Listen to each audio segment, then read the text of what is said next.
ਤੁਹਾਨੂੰ ਇੱਕ ਇੱਥੇ ਹੋਰ ਸਿਸਟਮ ਦਿਖਾਉਣੇ ਆ ਜਿਹੜਾ ਆਪਣੇ ਮੀਂਹ ਦਾ ਪਾਣੀ ਹੁੰਦਾ, ਖਾਸ ਕਰਕੇ ਛੱਤਾਂ ਦਾ ਪਾਣੀ ਹੁੰਦਾ, ਉਹਨੂੰ ਰੀਚਾਰਜ ਕਰਕੇ ਧਰਤੀ ਦੇ ਵਿੱਚ ਪਾਉਣ ਵਾਸਤੇ ਇੱਥੇ ਇਹ ਮਾਡਲ ਤਿਆਰ ਕੀਤਾ ਗਿਆ ਜੀ।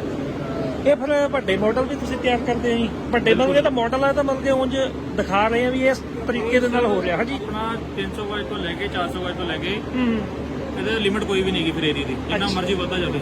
ਅੱਛਾ ਜੀ, 50,000 ਸਕੁਅਰ ਫੁੱਟ ਏਰੀਆ ਤੱਕ ਕਰਦੇ। ਬੜਾ ਕੰਮ ਕਰਨ ਦਾ ਤਰੀਕਾ ਦੱਸਿਓ ਇਹਦਾ ਜੀ। ਆਪਣਾ ਛੱਤ ਤੋਂ ਪਾਣੀ ਆ ਰਿਹਾ, ਆ ਪਾਣੀ ਆ ਗਿਆ ਜੀ, ਮੀਂਹ ਦਾ ਪਾਣੀ ਆ ਗਿਆ ਆਪਣੇ ਫਸਟ ਵੇਲ ਦੇ ਵਿੱਚ ਆ ਗਿਆ, ਜਿਹੜਾ ਪਹਿਲਾ ਟੈਂਕ ਲਾਇਆ ਉਹਦੇ ਵਿੱਚ ਆ ਗਿਆ। ਇਹ ਕਿੱਦਾਂ ਖੂਹ ਪੱਟਣਾ ਪੈਂਦਾ ਆਪਣੇ ਇਹ ਨਾਲ? ਖੂਹ ਨਹੀਂ ਪੜਦੇ, ਜਦੋਂ ਆਪਾਂ ਇੱਕ ਮੰਨ ਲਓ ਉਹਦਾ ਖੱਡਾ ਕਰਕੇ ਖੱਡਾ ਕਰਕੇ ਉਹਦੇ ਵਿੱਚ ਸਿਰਫ ਆਰਸੀਸੀ ਦੇ ਟੈਂਕ ਫਿੱਟ ਕਰਦੇ ਆ, ਪ੍ਰੀ ਕਾਸਟ ਟੈਂਕ ਹੁੰਦੇ ਬਣੇ ਬਣਾਏ, ਉਹ ਬਣਾਉਣ ਦੀ ਲੋੜ ਨਹੀਂ ਪੈਂਦੀ। ਓਕੇ ਓਕੇ, ਕੁਝ ਲੋਕ ਨੇ ਜਿਹੜੇ ਇੱਟਾਂ ਦਾ ਬਣਾਉਂਦੇ ਆ, ਬਣਾ ਲੈਂਦੇ ਆ। ਆਪਾਂ ਇੱਟਾਂ ਦਾ ਨਹੀਂ ਬਣਾਉਂਦੇ, ਇੱਟਾਂ ਦੀ ਆਪਾਂ ਸਿਰਫ ਇੱਕ ਛੋਟੀ ਹੁੰਦੀ ਬਣਾਈ ਆ, ਜਿਹਦਾ ਕਿ ਪਾਣੀ ਦੀ ਅਗਰ ਆਪਾਂ ਉਹਦੇ ਤੇ ਜਾਲੀ ਲਾ ਦਿੰਦੇ ਆ ਤਾਂ ਉਹਦੀ ਸਰਵਿਸ ਮੇਨਟੇਨੈਂਸ ਘੱਟ ਜਾਂਦੀ ਹੈ, ਫਿਲਟਰ ਹੋ ਜਾਂਦਾ, ਗੰਦ ਘੱਟ ਜਾਂਦਾ। ਠੀਕ ਹੈ ਜੀ, ਆਪਣਾ ਪਹਿਲਾ ਟੈਂਕ ਆ ਗਿਆ ਜੀ। ਹਾਂਜੀ, ਪਹਿਲਾ ਟੈਂਕ ਹੋਗਾ ਡਿਸਟਿਲਿੰਗ ਚੈਂਬਰ, ਇਹਦੇ ਵਿੱਚ ਮਿੱਟੀ ਪੱਥਰ ਘਾਹ ਕੁਝ ਵੀ ਸ਼ਬਦ ਆ ਰਿਹਾ ਵਾ ਉਹਦੇ ਵਿੱਚ ਹੀ ਬਹਿਣ ਥੱਲੇ। ਠੀਕ ਹੈ ਜੀ, ਤੁਸੀਂ ਦੇਖ ਸਕਦੇ ਹੋ ਛੋਟਾ ਜਿਹਾ ਪ੍ਰੋਜੈਕਟ ਆ, ਪਰ ਫਿਰ ਵੀ ਥੱਲੇ ਕਿਤੇ ਨਾ ਕਿਤੇ ਮਿੱਟੀ ਬੈਠ ਰਹੀ ਆ। ਹਾਂਜੀ ਠੀਕ ਹੈ ਜੀ, ਮਿੱਟੀ ਆਪਣੇ ਥੱਲੇ ਬੈਠ ਜੂਗੀ, ਇਹ ਫਿਲਟਰ ਦੇ ਥਰੂ ਪਾਣੀ ਅੱਗੇ ਜਾਊਗਾ ਜੀ। ਦੂਜੇ ਦੇ ਵਿੱਚ ਆਪਾਂ ਗ੍ਰੈਵਲ ਪਾਏ ਆ।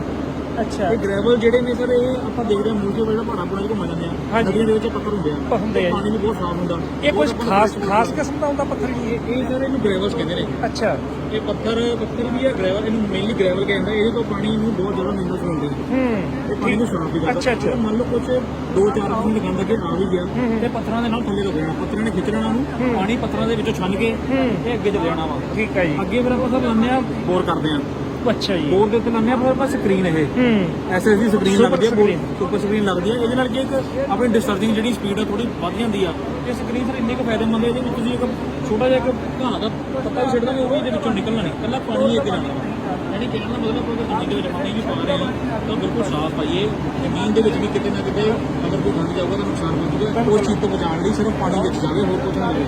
ਬਾਕੀ ਜਿਹੜਾ ਲੈਵਲ ਫਸਟ ਲੈਵਲ ਵਾਟਰ ਆ ਗਿਆ, ਜਿਹੜੀ ਉੱਪਰਲੀ ਲੇਅਰ ਆ ਗਈ, ਉੱਪਰਲੀ ਲੇਅਰ ਤੇ ਪਾਣੀ ਛੱਡ ਦੇਣਾ, ਤੇ ਉਸ ਤੋਂ ਬਾਅਦ ਤੁਹਾਨੂੰ ਪਤਾ ਜਿਹੜੀ ਥੱਲੇ ਸੈਂਡ ਆ ਗਈ, ਵਾਈਟ ਸੈਂਡ ਰੇਤਾ ਆ ਗਿਆ। ਹਾਂਜੀ, ਰੇਤੇ ਤੋਂ ਜ਼ਿਆਦਾ ਕੋਈ ਚੀਜ਼ ਸਾਫ਼ ਕਰ ਨਹੀਂ ਸਕਦੀ। ਕੁਦਰਤੀ ਫਿਲਟਰ ਹੈ, ਕੁਦਰਤੀ ਫਿਲਟਰ ਆ, ਉਹ ਪਾਣੀ ਛਾਂਦਾ ਜਾਣਾ ਆਪਣੇ ਲੈਵਲ ਤੇ ਪਹੁੰਚ ਗਏ।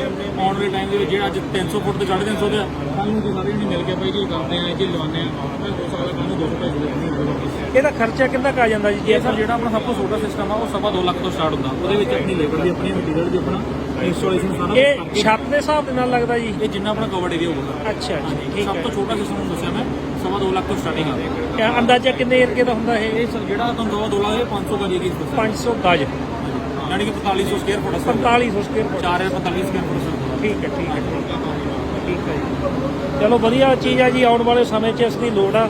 ਇਹ ਸਕਰੀਨ ਆ ਜੀ ਤੁਹਾਡੀ? ਇਹ ਲੁਧਿਆਣੇ ਦੇ ਵਿੱਚ ਆਪਣੀ ਮੈਂਡੇਟਰੀ ਹੋ ਚੁੱਕਾ ਸਿਸਟਮ ਬਣਾ, 450 ਵਜੇ ਉੱਤੇ ਕੋਈ ਨਸ਼ਾ ਨਹੀਂ ਪਾਸ। ਤੇ ਇਹ ਤਾਂ ਇਹਦੇ ਵਿੱਚ ਸਿਸਟਮ ਮੈਟਲ ਦਾ, ਮੇਰੇ ਖਿਆਲ ਨਾਲ ਲੋਹੇ ਦਾ ਬਣਿਆ ਹੋਇਆ ਜੀ। ਹਾਂਜੀ ਹਾਂਜੀ। ਤੇ ਫਿਰ ਗੱਲ ਵਗੈਰਾ ਦੇ ਖਰਾਬ ਹੁੰਦੇ? ਨਹੀਂ ਸਰ, ਜਿਹੜੀ ਇੰਡਸਟਰੀ ਦੇ ਵਿੱਚ ਲੱਗਦਾ ਨਾ, ਇਹ ਇੰਡਸਟਰੀ ਦੇ ਵਿੱਚ ਲੱਗੋ, ਇਹ ਸਾਲ ਬਾਅਦ ਇਹਦੀ ਮੇਨਟੇਨੈਂਸ ਹੋਣੀ ਹੈ, ਸਾਫ਼ ਹੋਣਾ ਨੇ। ਅੱਛਾ, ਇਹ ਨਹੀਂ ਆਪਾਂ ਲਾ ਪਾਵੇ ਭੁੱਲ ਜਾਓ ਸਾਰੀ ਜ਼ਿੰਦਗੀ। ਸਾਰੀ ਜ਼ਿੰਦਗੀ ਵੀ ਕੰਮ ਹੋ ਜੂਗਾ, ਬਟ ਇਹਦੀ ਸਰਵਿਸ ਹੋਣਾ ਬੰਦਾ ਵੀ ਆ, ਮਤਲਬ ਜਦੋਂ ਤੱਕ ਨਾ ਹੋਊਗਾ ਨਹੀਂ ਉਹ ਚੱਲੂਗਾ ਕਿੱਦਾਂ, ਨਾ ਬੰਦੇ ਨੂੰ ਕਰਨਾ ਨਹੀਂ, ਬੰਦੇ ਨੂੰ ਰੋਜ਼ ਹੋਣਾ ਪੈਂਦਾ, ਸਾਲ ਬਾਅਦ ਹੋਣਾ। ਇਹ ਤਾਂ ਜਾਣੀ ਕਿ ਉਵੇਂ ਬਿਲਕੁਲ ਸੇਮ ਆਏ ਰਹਿੰਦਾ, ਇਹਦਾ ਵਿੱਚੋਂ ਚੀਜ਼ ਕੱਢ ਲੈਣਾ ਆਪਾਂ। ਹਾਂਜੀ, ਇਹ ਆਪਾਂ ਜਿਹੜਾ ਬੋਰ ਵਾਲਾ ਪਾਈਪ ਹੁੰਦਾ ਨਾ ਸਰ, ਬੋਰ ਵਾਲੇ ਪਾਈਪ ਉੱਤੇ ਫਿੱਟ ਹੁੰਦੀ ਹੈ, ਜਿਹੜੀ ਪਾਣੀ ਫਿਰ ਇਹਦੇ ਵਿੱਚ ਹੀ ਆਉਂਦਾ। ਠੀਕ ਹੈ, ਬਿਲਕੁਲ। ਚਲੋ ਵਧੀਆ ਗੱਲ ਆ, ਧੰਨਵਾਦ ਜੀ।